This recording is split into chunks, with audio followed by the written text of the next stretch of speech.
उस मुल्क में रहते हैं जो कि पावरफुल मुल्क है, हिंदुस्तान, भारत। हम यहाँ पे लोड करते फिर आगे हमें नहीं छोड़ते। हम 10 दिन के बाद मंडी पहुँचते, फिर व्यापारी हमारा किराया जो होता है सारा खाता है। और लोगों की जो इकानमी है वो खत्म हो रही है, लोगों का रोजगार है वो खत्म हो रहा है। अगर गवर्नमेंट चाहेगा तो ये रोड घंटों का काम है। अब तो 20 दिन हो गए हैं, सब माल पड़ा हुआ, सब खत्म हो गया। 10-10, 15-15 लाख की एक गाड़ी, और हमारी बांग्लादेश की लोडिंग है जो 20 से 25 लाख की गाड़ी बन जाती है। माल तो सारा बेचा शो, क्योंकि कोई भी मंडी ऐसी नहीं है जिसमें हम यहाँ से एक साथ में 50,000 पेटी बेच सकते हैं। एक ग्रोवर ने इस पे पैसा लिया है, बैंक से लिया है, किसी आड़ती से लिया है, बाहर के आड़तियों से लिया है, कहाँ जाएगा? इसके लिए कोई रोड मैप गवर्नमेंट के पास नहीं है, ना ही रेलवे वालों के पास है। अभी देखो महीना आएगा तो किस्त तो जेब से भरना है, किसी का 50,000, किसी को 40, किसी को 60, ये जेब से भरना है। हम आलमनी के तहत 7 आदमियों से मिलने गए और हमको बाहर से वापस निकाल दिया। जहाँ हमें एक नजदीक डेस्टिनेशन दिया जाए, जहाँ हमें लोडिंग और अनलोडिंग पॉइंट दिया जाए। सवेरे 6 बजे से 9 बजे 10 बजे तक गाड़ियाँ, कितनी गाड़ियाँ पास होगी? 100-200, बाकी बचती है उधर। क्यों ऐसा करते हैं? और आज तक इन 20 दिनों में किसी हुकूमत के बंदे ने कोई बात नहीं की। हमारे एमएलए है 50-60 एमएलए। अस्सलामुअलैकुम नाजरीन, मैं शुमाली कश्मीर के सोपोर में मौजूद हूँ। सोपोर आपको पता ही होगा, एप्पल टाउन के नाम से मशहूर है। चूँकि सोपोर में जो फ्रूट मंडी है, सेकंड लार्जेस्ट एशिया की फ्रूट मंडी जो है वो सोपोर में मौजूद है। जो आपको पता होगा, लास्ट 20 दिन से जो भी हालात बने, क्योंकि नेचुरल डिज़ास्टर आया था और पूरा जो नेशनल हाईवे है वो बह गया था। उसके बाद कश्मीर में जितना भी सेब है जो भी गाड़ियों में लदा गया था वो नेशनल हाईवे में फंस चुका है, और करोड़ों का नुकसान जो है यहाँ के ग्रोवर्स को फेस करना पड़ा। क्योंकि इंडियन रेलवेज़ की तरफ से एक ट्रेन भी छोड़ी गई थी, लेकिन उस पर भी लोग कहीं ना कहीं सवाल उठा रहे थे, क्योंकि proper loading points, unloading points उस ट्रेन के लिए भी मखसूस नहीं किए गए हैं। सवाल यही उठता है कि पिछले कई दहाइयों से फ्रूट का बिज़नेस, कश्मीर का जो ये हॉर्टिकल्चर बिज़नेस है, एक बैकबोन की तरह जो है कश्मीर की इकॉनमी को सपोर्ट करता है। लेकिन इसके सपोर्ट के लिए हमारी जो भी गवर्नमेंट्स आज तक रही, उन्होंने क्या किया? हॉर्टिकल्चर मिनिस्टर यही सोपोर के पास ही रहते हैं, जावेद डार साहब। कल तक तो वो किसी फंक्शन से बाहर गए थे, कल से वो ग्राउंड पे दिखे हैं, और आज उनको दर्द दिख रहा है कहीं ना कहीं कि कश्मीरी लोग अब फेस कर रहे हैं, क्योंकि इनका जो ये फ्रूट है ये सारा फंसा पड़ा है। मैं सोपोर मंडी में मौजूद हूँ। 7 लाख से ज़्यादा पेटियाँ जो है वो यहाँ पे जमा है। उसके लिए 500 गाड़ियाँ चाहिए, और अगर यहाँ से गाड़ियाँ बेचते हैं तो वो वहाँ हाईवे में फंस जाती है। यहाँ के लोगों के सवालात गवर्नर के लिए है। लेफ्टिनेंट गवर्नर मनोज सिन्हा से ये सवाल कर रहे हैं, भरोसा जता रहे इंडियन आर्मी पे कि आप ही कर लीजिए कुछ, क्योंकि आप ही फास्ट कर सकते हैं। National highways authority of India पे बड़ा सवाल, क्योंकि 200 मीटर का स्ट्रेच जो ढह गया था उसको ये आज तक ठीक नहीं कर पा रहे हैं। मज़ीद यहाँ के इन ग्रोवर्स से बात करेंगे, यहाँ जितने भी स्टेक होल्डर्स हैं उनसे बात करने की कोशिश करेंगे, और इनका दर्द जानने की कोशिश करेंगे, और आप तक पहुँचाने की कोशिश करेंगे। जी, मेरा नाम शकील अहमद है, मैं एक ड्राइवर हूँ। ये जो रोड है हमें बहुत मुसीबत देखना पड़ता है। हम यहाँ पे लोड करते फिर आगे हमें नहीं छोड़ते। हम 10 दिन के बाद मंडी पहुँचते, फिर व्यापारी हमारा किराया जो होता है सारा खाता है, हमें जेब से पैसे जाते हैं। लेकिन इनकी भी मजबूरी है, इनका जो माल होता है वो लेट पहुँचता है मंडियों में, जिस वजह से इनका भी बहुत बड़ा नुकसान है। हम ये सोचते कि अगर इनने परसों काजीगुंड से गाड़ियाँ छोड़ दी, इनका कहना है कि हमने 1100 गाड़ियाँ काजीगुंड से छोड़ी, जो कि बीच रास्ते में फंसी, जैसे रामबन में, कहीं शेरबे में, कहीं चंद्रकोट में गाड़ियाँ फंसी। तो इनकी क्या मजबूरी थी कि इन्होंने फिर उधमपुर से कानवा छोड़ी, जबकि इनको रास्ते की गाड़ियाँ क्लियर करनी थी। वो हमें समझ नहीं आता कि इन्होंने क्यों उधमपुर से गाड़ी, जबकि रास्ते में गाड़ियाँ खड़ी थी। उस वजह से बहुत बड़ा जाम लग गया, जबकि उसके हमें बहुत मुसीबत देखनी पड़ी। कितना नुकसान फेस कर रहे हैं आप लोग, और ये जो हालात पैदा हुए रोड बंद होने के बाद, तो इससे आप लोगों पे पर्सनल लेवल पे क्या असरात पड़े? देखिए, हम ये बोलते हैं कि ये जो सेब है इससे हमारा कश्मीर चलता है, लेकिन गवर्नमेंट ने क्या किया, अभी इसने ये माल ही ख़राब कर दिया सारा। जी, अभी तो हमारा चल रहा है, लेकिन आगे वाले दिनों में, जैसे 2 महीने 3 महीने के बाद, हमें बहुत कुछ देखना पड़ेगा। इससे हमें बहुत परेशानी हुई, बहुत नुकसान हो रहा है। गाड़ियों का भी, नई गाड़ियाँ हमारे पास 18-18 दिन से 20-20 दिन से एक ही जगह रोड पे गाड़ी है। हमारी गाड़ियों के किस्तें हैं, वो भी अभी देखो महीना आएगा तो किस्त तो जेब से भरना है, किसी का 50,000, किसी को 40, किसी को 60, ये जेब से भरना है। ऐसा हमको मालूम नहीं होता कि ये जो रोड पड़ा है थोड़ा सा इतना सा, ये क्यों नहीं ठीक हो रहा है। और अगर गाड़ियाँ छोड़ रहे एक साइड से, तो फिर क्यों वहाँ से, इनको तो करना चाहिए था एक साइड की क्लियर करनी थी। मुगल रोड से गाड़ियाँ छोड़ रहे थे पहले, मुगल रोड से, तो इन्होंने क्या किया, सवेरे 6 बजे से 9 बजे 10 बजे तक गाड़ियाँ, कितनी गाड़ियाँ पास होगी, 100-200, बाकियाँ बचती है उधर। क्यों ऐसा करते हैं, हमें समझ नहीं आ रहा है कि गवर्नमेंट ऐसा क्यों करती है।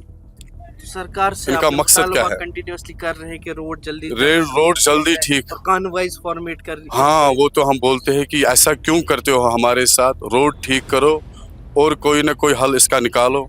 अगर गाड़ियाँ एक साइड की छोड़नी तो पूरा दिन छोड़ो, सवेरे से शाम तक, फिर दूसरे दिन वहाँ से छोड़ दो। ये क्या करते हैं, 2-3 घंटे गाड़ियाँ छोड़ दी यहाँ से जो रास्ते में फंसी, फिर वहाँ से छोड़ते हैं। इससे तो पूरा जाम लगता है। हमें समझ नहीं आता मकसद क्या है इनका मकसद क्या है, गवर्नमेंट का मकसद क्या है। अगर इनका कोई मकसद है तो सीधे सीधे बोले कि हमारा ये मकसद है। क्या अपील कर रहे हैं आप इसकी? अपील अभी कर रहे हैं कि हमको, हमारे बहुत गुनाह है कि अब आप हमें बख्श दो, बस इतनी अपील है हमसे। आप लोगों को पता होगा कि यहाँ आज हमारा जो ये सेब का सीज़न है वो पीक पर है। हमारे यहाँ से डेली कम से कम इस टाइम अगर आप असेसमेंट करोगे मुल्क की बाकी मंडियों के लिए हज़ारों गाड़ियाँ निकलती हैं, जिनमें लाखों पेटियाँ यहाँ से डिस्पैच हो रही है। और हमारा गवर्नमेंट ने एक अल्टरनेटिव निकाला ट्रेन का, ठीक है, वेलकम स्टेप है, उससे कोई ज़्यादा रिलीफ नहीं मिलेगा, लेकिन कुछ थोड़ा बहुत ग्रोवरों को उसमें रिलीफ मिल सकता है, वो नहीं के बराबर। पर चलो जो भी है उसके लिए एक प्रॉपर एक सिस्टम बनना चाहिए। ये फ्रेश फ्रूट है, इसको कैसे हम मैनेज करेंगे और कैसे अपने आगे वाली मंडियों में पहुंचाएंगे, इसके लिए कोई रोड मैप गवर्नमेंट के पास नहीं है, ना ही रेलवे वालों के पास है। हम रेलवे वालों से गुजारिश कर रहे हैं कि अगर वो हमें सोपोर में एक ट्रेन फराहम कर रहे हैं, ठीक है, अगर हम उसमें 50,000 पेटी डेली लोड करेंगे यहाँ से, हम उनको कह रहे हैं हम कि हमें एक नज़दीक डेस्टिनेशन दे दो, क्योंकि कोई भी मंडी ऐसी नहीं है जिसमें हम यहाँ से एक साथ में 50,000 पेटी बेच सकते हैं। वो बहुत बड़ा रश होगा उस मंडी के लिए, उसमें ग्रोवर को और नुकसान हो जाएगा, वहाँ माल नहीं बिकेगा हमारा। जिस स्टेशन पे भी या जहाँ हमें एक नज़दीक डेस्टिनेशन दिया जाए, जहाँ हमें लोडिंग और अनलोडिंग पॉइंट दिया जाए। अगर हमारा 50,000 पेटी किसी भी, फर्ज करो यहाँ से आप हमें जम्मू डेस्टिनेशन दे दो, जम्मू में आप स्पेस प्रोवाइड करो हम, जहाँ जो भी हमारा ग्रोवर यहाँ से माल लोड करेगा वो वहाँ स्पेस में उस ट्रेन से अनलोड करेगा और बाकी वहाँ से उसको ट्रांसपोर्टेशन मिलेगी। क्यों ट्रांसपोर्ट न मिलने की सबसे बड़ी वजह है नेशनल हाईवे है। नेशनल हाईवे की वजह से ही इतना बड़ा नुकसान हो रहा है। तो जम्मू तक तो कम से कम हमारा माल पहुँचाओ, जम्मू में हमको ट्रक मिलेगा, वहाँ हमारी ट्रांसपोर्टेशन फैसिलिटी है, वहाँ हमें एक डेस्टिनेशन, एक प्रॉपर एक स्पेस दे दो जहाँ हम इस ट्रेन से माल उतारेंगे और फिर वहाँ से ट्रकों में लोड कर आगे मंडियों में बेचेंगे। ये ऐसा अगर सिस्टम एक बनाएंगे ये लोग, तब ट्रेन कामयाब हो सकती है। जो कि अपने रेलवे की बात, आपको लगता है कि कोई स्टेशन ऐसा है जो एक साथ में 50 गाड़ियाँ एकोमोडेट कर पाएगा, फिर वहाँ 50,000 पेटियाँ एकोमोडेट हो सकती है? सो पर यहाँ की जो मंडियाँ हैं, खासकर वैली में जितनी भी मंडियाँ बनी है, ये सेब की मार्केटिंग कर रही है। और मार्केटिंग मीन्स ये जो भी मुल्क की छोटी छोटी मंडियाँ हैं, जैसे हर स्टेट में, टाउनों में, शहरों में, वहाँ तक वो अपनी रिक्वायरमेंट के हिसाब से सेब को पहुँचाती है। और ऐसा कोई मंडी नहीं है, ऐसा कोई शहर नहीं है जहाँ 50,000 पेटी की ट्रेन भेजेंगे और वहाँ सेल आउट हो, ये खराब हो जाएगा। किसी में 2,000 जाता है, किसी में 5,000 का जाता है, किसी में 10,000 जाता है। ऐसी छोटी, जैसे राजस्थान हो गया, यूपी हो गया, आपका महाराष्ट्र हो गया, जो भी स्टेटें हैं वहाँ जा रहा है।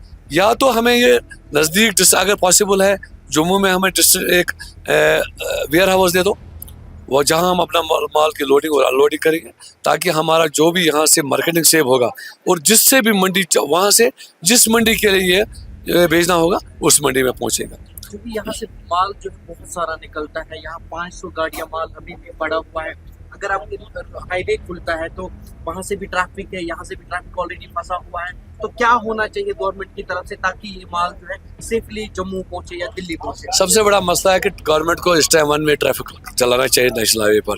बड़ी दिक्कत क्या है कि उन्होंने दोनों साइड से ट्रैफिक चलाया, जिससे वहाँ मिसमैनेजमेंट हो गया, मैस हो गया, गाड़ियाँ नहीं निकल पा रही है वहाँ से जामू में। हम इस बात से ये गुजारिश है जल्दी से जल्दी फौज का मदद लेकर रिस्टोर किया जाए रोड को, और वन वे ट्रैफिक के लिए रोड नेशनल हाईवे को कुछ दिन के लिए इस्तेमाल किया जाए जब तक नहीं वहाँ जाम खत्म होगा।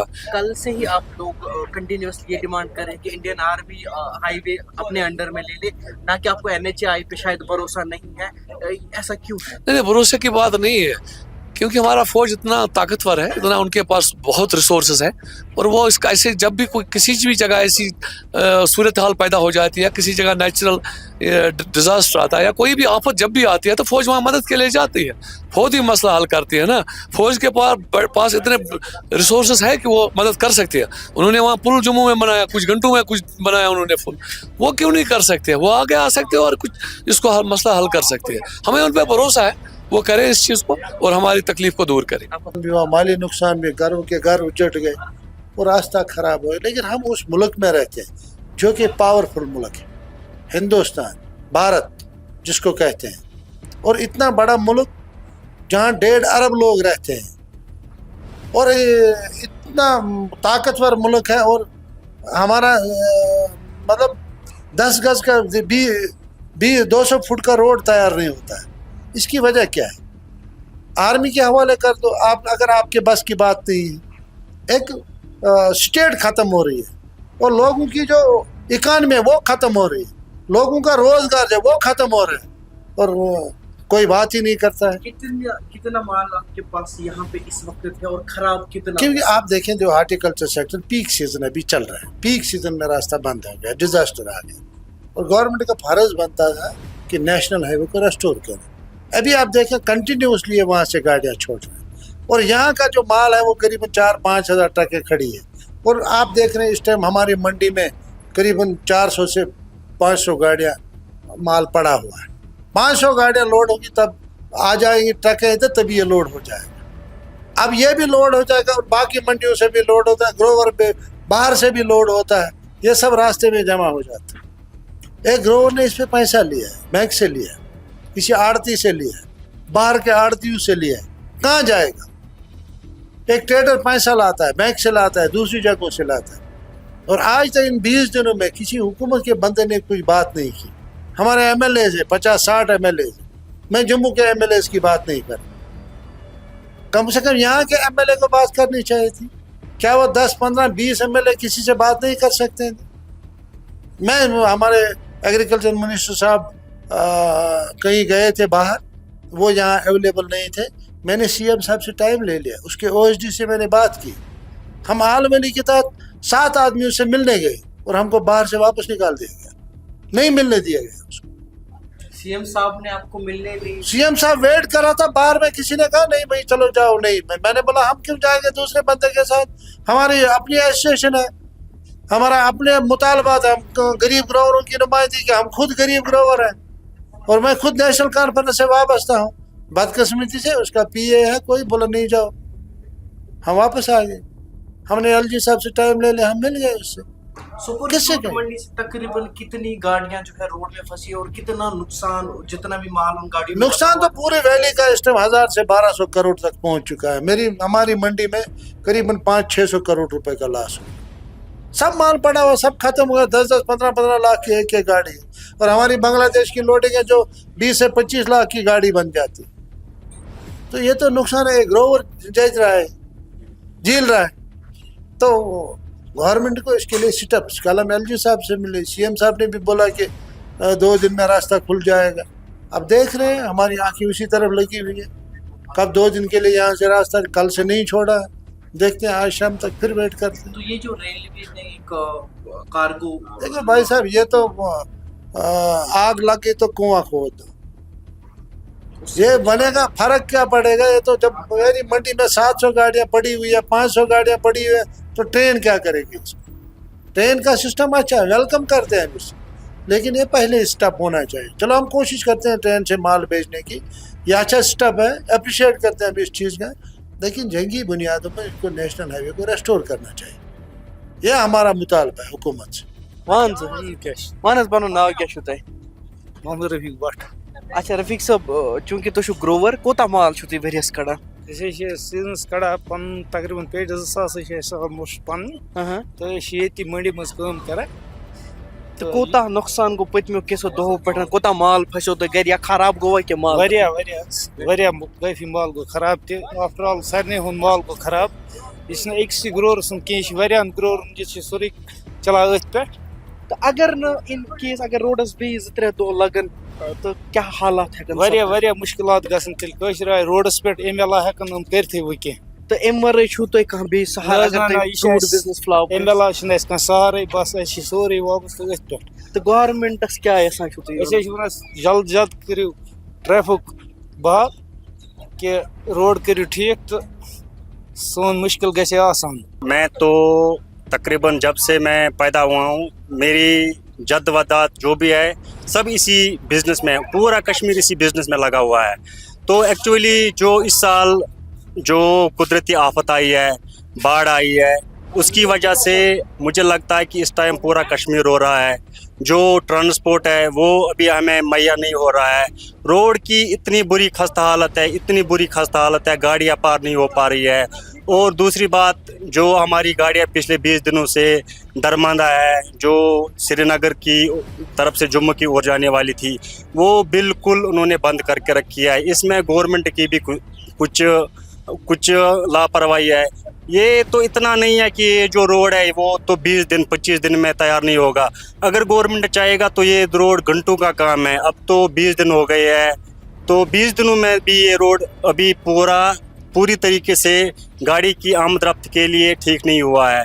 बस आपकी चैनल की वदादत से मैं पूरे हुकाम तक ये बात पहुंचाना चाहता हूं कि जल्द से जल्द जो ये रोड है ये तैयार किया जाए, और जो ये कश्मीर की माशत है, फ्रूट इंडस्ट्री है, जिस पे इस टाइम 80% लोग चल रहे हैं, तो ये बचा लिया जाए। चूंकि इंडियन रेलवेज ने एक कार्गो ट्रेन भी छोड़ दिया, तो उससे क्या फायदा मिल रहा है आप लोगों को? मुझे तो नहीं लग रहा है कि उससे कुछ फ़ायदा मिलने वाला है। देखो एक्चुअली क्या है कि ये जो फ्रूट की पेटी होती है, फ्रूट का डब्बा जो होता है, ये तो सही सलामत पैकिंग करके तब पहुंचता है जब तो ये सही सलामत गाड़ी में लगाया जाए। देखो जो ट्रेन अभी 2 दिन पहले गई है श्रीनगर से जम्मू की ओर, जब जम्मू में उसका वो जब वो जम्मू में अनलोडिंग हुई तो माल की उतनी बुरी हालत हुई थी। तो उससे बेहतर है कि माल हमें यहीं पे ये जो जानवर है उनको खिलाया जाए। लेकिन वो जो ट्रेन की आप बात कर रहे हैं, वो तो मुझे नहीं लग रहा है कि वो तो सही रास्ता है माल ट्रांसपोर्ट करने के लिए। क्योंकि रोड की ये हालत है, कितना नुकसान, अब आप व्यापारी यहाँ फ्रूट इंडस्ट्री के साथ मुंसलिक है, तो कितना नुकसान आपको पर्सनली उठाना पड़ा? पर्सनली तो मान लो कि जो मैं तो पर्सनली क्या, मैं तो हर एक बंदे की बात कर रहा हूँ। मुझे तो लग रहा है कि हर एक बंदा पिछले 1 महीने से मेरे ख्याल से कम 30 से 40 लाख मान लो 30 से 40 लाख हर एक बंदे को पिछले महीने नुकसान का उठाना पड़ा है। अब आप खुद अंदाज़ा लगा लो कि कश्मीर में कितने लोग फ्रूट के साथ वाबस्ता है, तो आप खुद उसका अंदाज़ा कर लो कि हर एक बंद ये पूरा कितना मिल रहा है, कि नुकसान कितना हुआ है। इंतजामिया से क्या अपील है? इंतजामिया से बस ये अपील रही है कि जल्द से जल्द ये रोड जो है ये आप तैयार करके ट्रांसपोर्ट को जम्मू की ओर जाने की इजाज़त मिलनी चाहिए। और बस एक बात है, जो ये दरमांदा गाड़ियाँ है, अगर रोड ये आज या कल तक ठीक कर लेंगे तो पहले जो ये दरमांदा गाड़ियाँ है जो श्रीनगर के रास्ते में खड़ी है, पहले उनको जम्मू की ओर जाने की इजाज़त दी, ताकि जो ये माल है वो थोड़ा सा वो बच जाए। अभी तो मुझे नहीं लग रहा है कि जो माल गाड़ियों में होगा वो तो बच चुका होगा, लेकिन फिर भी जो जितना भी बचा होगा वो सही सलामत अपनी जगह तक पहुँच जाए।